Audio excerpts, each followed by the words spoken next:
All right, today we are tackling something I think we all feel from time to time, that deep sense of self-doubt.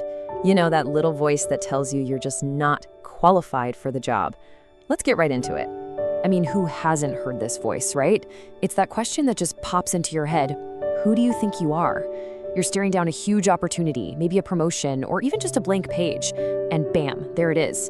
It's the sound of that self-doubt just trying to shrink you back down.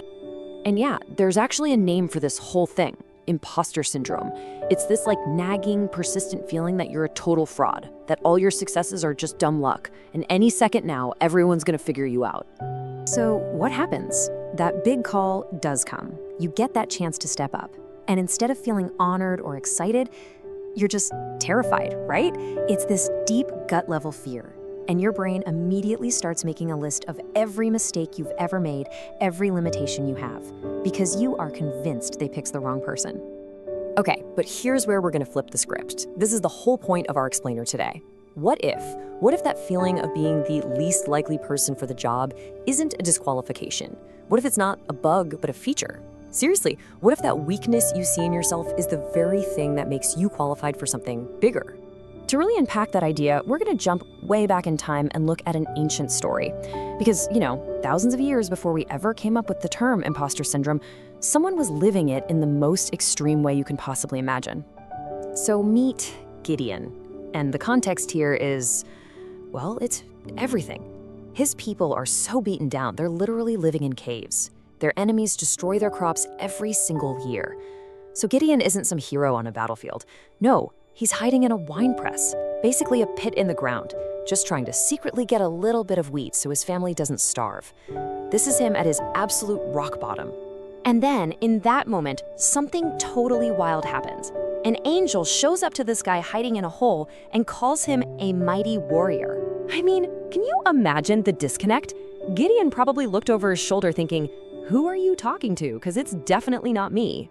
So how does Gideon respond?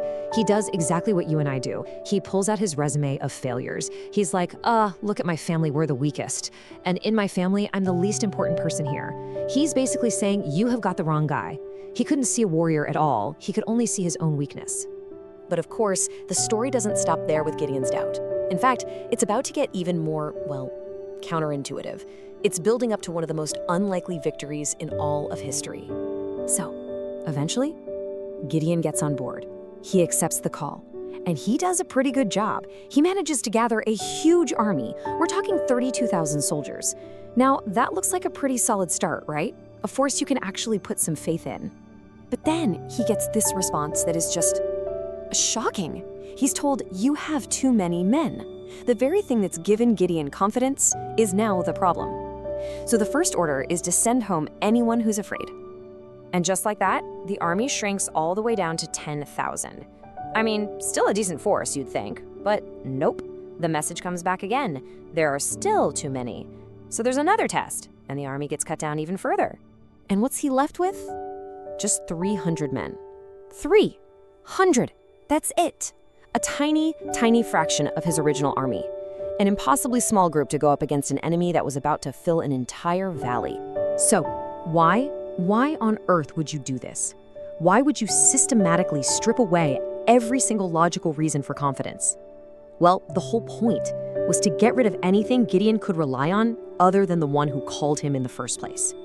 See, when you have absolutely nothing left to lean on, that's when you're forced to truly trust. I mean, just try to picture the situation. On one side, you've got an enemy army so massive it's described as being thick as locusts, just covering everything. And on the other side, 300 guys. And they're not even armed with swords and shields. No, they're armed with clay jars, torches, and trumpets. This is the ultimate least likely to succeed moment. Okay, so how does this ancient story about a scared farmer and his tiny little army have anything to do with you right now, maybe staring at your laptop screen and feeling like a total fraud? Let's bring this all home.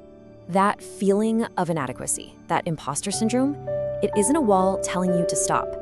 Think of it more like a doorway. It's an invitation.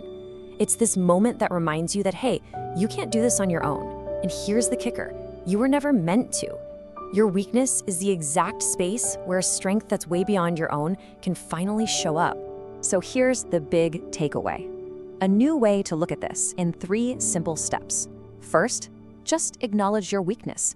Acknowledge that feeling of being the least, instead of trying to fight it or hide it.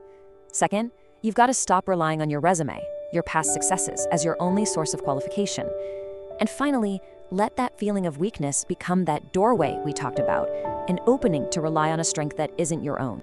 And that takes us all the way back to the very first thing Gideon heard when he was still hiding in that pit. The Lord is with you, mighty warrior. So what if that voice, the one that sees you as a mighty warrior, is actually right? Even when, and especially when, you feel like anything but. Maybe, just maybe, it's time to start believing it.